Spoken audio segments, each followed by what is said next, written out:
So students, here we are on our next topic that we will discuss the formula for many compounds. So in this category we have different formulas for the compound. That is, we will first discuss about atomic mass. In the category of atomic mass, we will discuss about GAM, that will be gram atomic mass.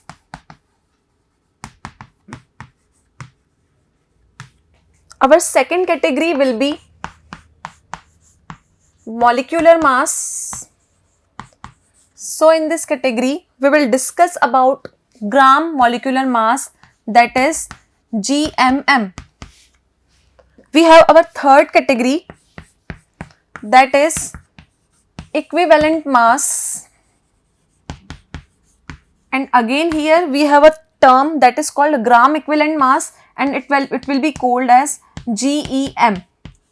So we know that the size of the atom is too small that it may be difficult to count its weight in a certain form of balance because the size of the atom is too small. But if we consider its unit to be gram is actually a very big unit to calculate the mass of any atom. So what actually we have done is, firstly, the hydrogen is considered as a standard unit. Hydrogen is considered as a standard element and mass of element will be calculated according to it. So what is atomic mass? Atomic mass of the element is the amount of substance, and it is chosen as a standard unit for calculating the mass of the substance. For this, we have considered H atom as a standard unit, and atomic mass of a substance is given by mass of the element divided by mass of the H atom. Here we have considered the mass of the H atom here because hydrogen is considered as a standard unit of a substance here. Next, after hydrogen, some of the elements were difficult to analyze and it became difficult to calculate their atomic mass. So in 1961, our next element have been discovered, that is carbon. And for carbon 12 isotope, that is C12 isotope, is considered as a standard, and according to C12 the atomic mass of an element is calculated, and the formula for calculating the atomic mass will be mass of the element divided by 1/12 the mass of the carbon atom. Now we have a need of defining the unit of atomic mass. So atomic mass is actually defined in certain unit, and this unit is called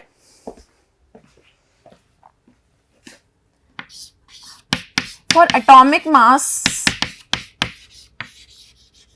We have a need of defining a unit, so we have defined a unit. We have defined a scale, that is atomic mass unit, or for calculating the atomic mass unit we have a unit called AMU. AMU is actually the atomic mass unit for calculating the mass of the substance. Now here we have a few common elements and their atomic mass is given in this table. Suppose I am considering the example of calcium. We have a calcium with atomic number 20. So mass will be approximately double of the atomic number, and here for the calcium the mass will be 40.1. Now we will consider the chlorine. We have the atomic number for chlorine will be 17 and its mass is approximately equal to 35.5. Now we will discuss about the gram atomic mass. Atomic mass has been considered with respect to hydrogen and carbon 12 isotope, but the gram atomic mass is defined as the quantity of an element whose mass in gram is numerically equal to its atomic mass. Suppose I am considering the example for magnesium.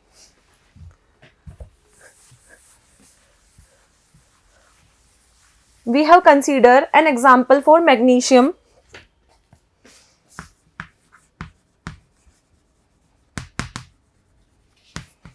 We know that For magnesium, we have a symbol Mg.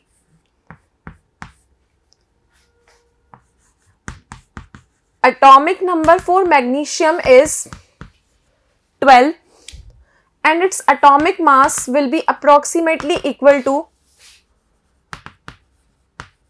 24. If I consider 1 gram of magnesium, if I consider 1 gram of Mg, its mass will be 24 gram. But if in spite of 1 gram, I may told you about 2 gram, the mass will be equivalent to 2 into 24, that is approximately 48 gram.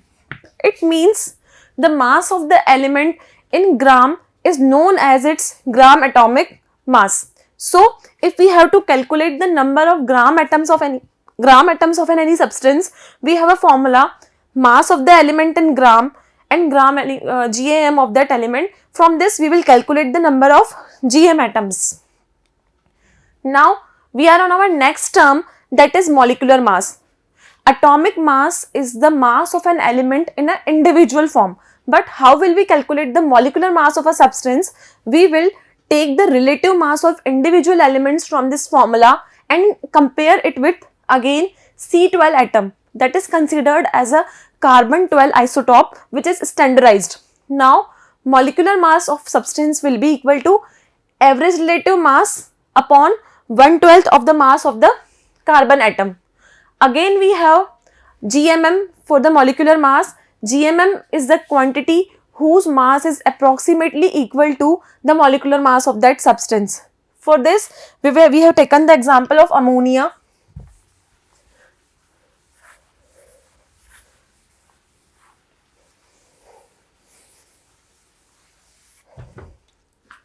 For calculating the molecular mass of a substance,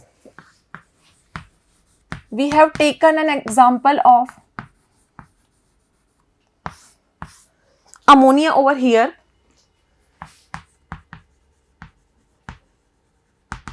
For ammonia, we have a formula, that is NH3. It means ammonia will be formed after combining nitrogen and hydrogen. Hydrogen will be present in a 3 molecular form.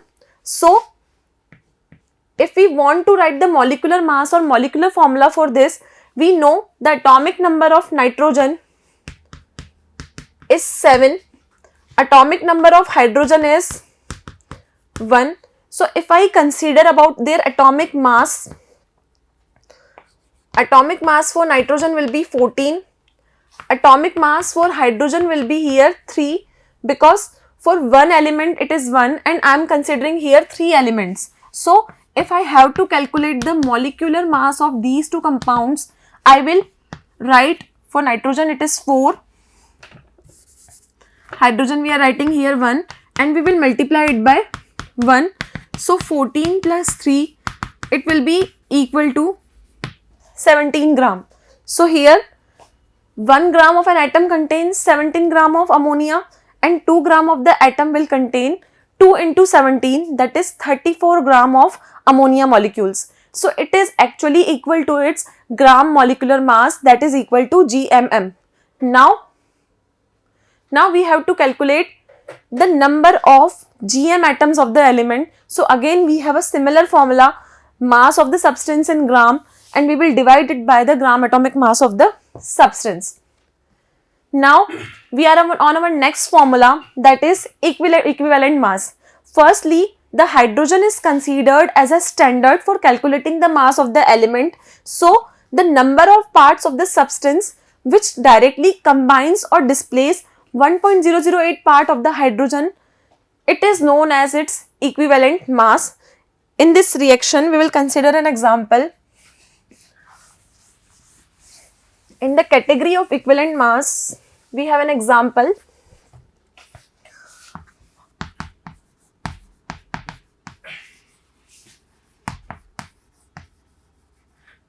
We have considered a reaction between magnesium and hydrochloric acid. We have MgCl2 plus H2. Here Mg is magnesium HCl is hydrochloric acid. The product we will get magnesium chloride, and we have hydrogen. So from this equation it is very much clear that Mg plus 2HCl will react with each other, and here the hydrogen is displaced by this reaction. Hydrogen is displacing in this reaction, either something is combined or displaced in this reaction. So we will see here for magnesium we have atomic number equal to 12, and for magnesium we have mass equal to 24. So 2 parts of hydrogen will be displaced by 12 gram of magnesium. If I want to displace 1 part by mass of the hydrogen, and if I consider the 2 elements of magnesium over here, the mass will be equal to 12.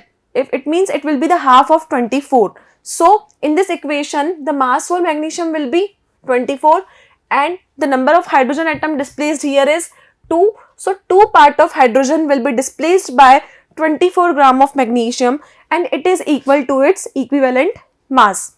Now we will discuss our next topic, that is gram equivalent mass.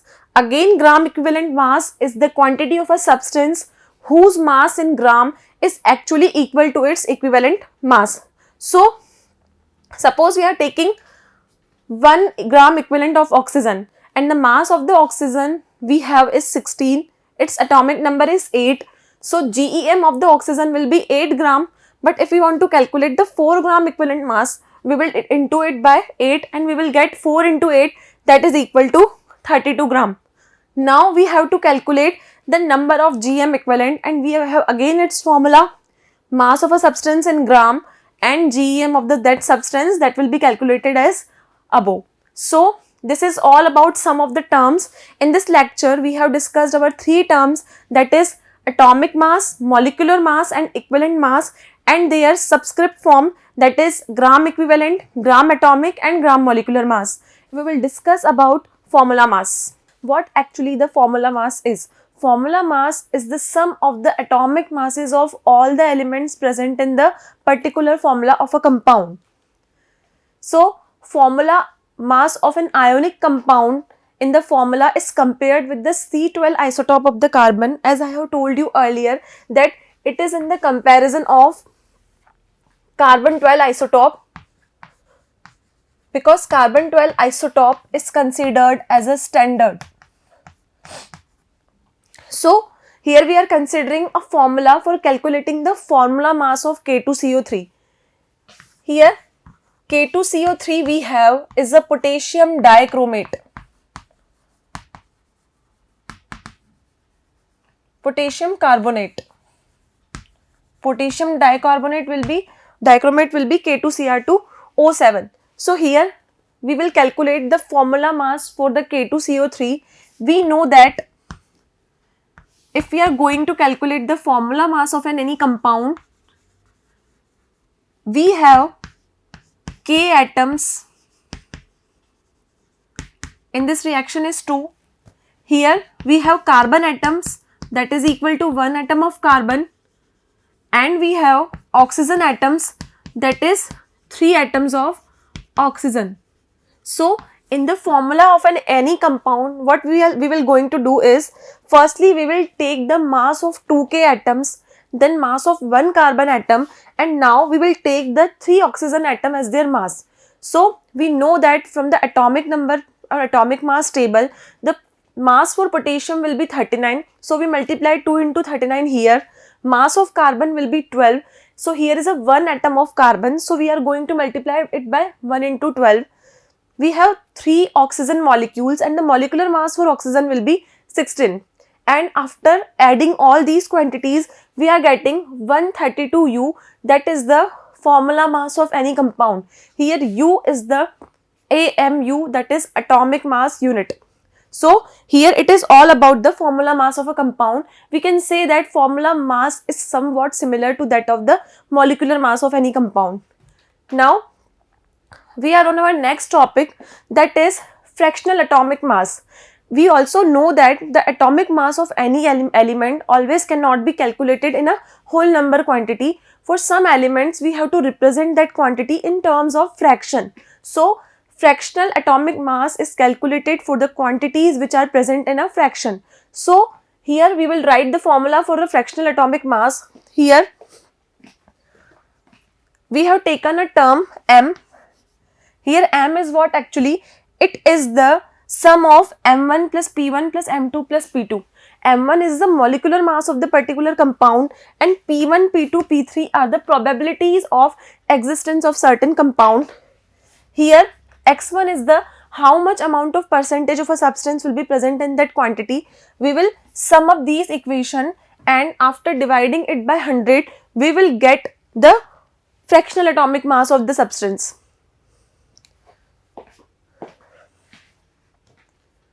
Now here m1, m2, m3 are the mass of the isotopes because the elements will not be present in the same form. x1, x2, x3 are the percentage of abundance of the element and p1, p2, p3 are their respective probabilities. Now this fractional atomic mass will be cleared by a help of an example. Suppose I am taking an example of chlorine. Chlorine will occur in the two isotopic forms. We have two isotopes for chlorine, Cl1735 and other isotope is Cl37. These are the isotopes because their atomic number are same here. Atomic number is same, but what we see here is their atomic mass is different. One is having a mass of 35 and other is having a mass of 37. So mass we have here is 35 and mass here is 37. Now what we will do, we will calculate the fractional atomic mass of both these elements. So what is fractional atomic mass?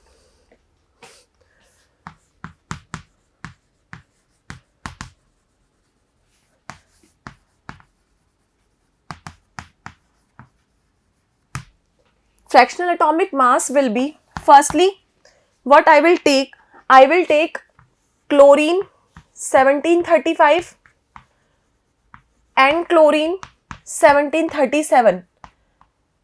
In nature, the chlorine 35 isotope is present in the percentage of 75%. Its composition is 75% and that 37 isotope will be present in 25%. So now what we are doing in our calculation here, we will write 35 here into 75 will be its percentage divided by 100. This is for the chlorine 1735 isotope. Now what we will do, this mass is 37 here and after calculating this will be 25% upon 100. So after simplifying both these terms, if we are going to multiply both these terms and if we divide it by the 100, what we will actually get? We will get the mass of the chlorine, that is 35.5 U, which is the fractional atomic mass of the chlorine. So fractional atomic mass is helpful in calculating the weight of the substance which is having more than one or two isotopes. So these are the basic terms we have discussed in our chapter Atoms and Molecules, that is what is atomic mass, what is molecular mass, what is equivalent mass, what is fractional mass and what is the formula mass of an compound. So these terms are completed here and we have many numerical problem discussion for these topics in our next class.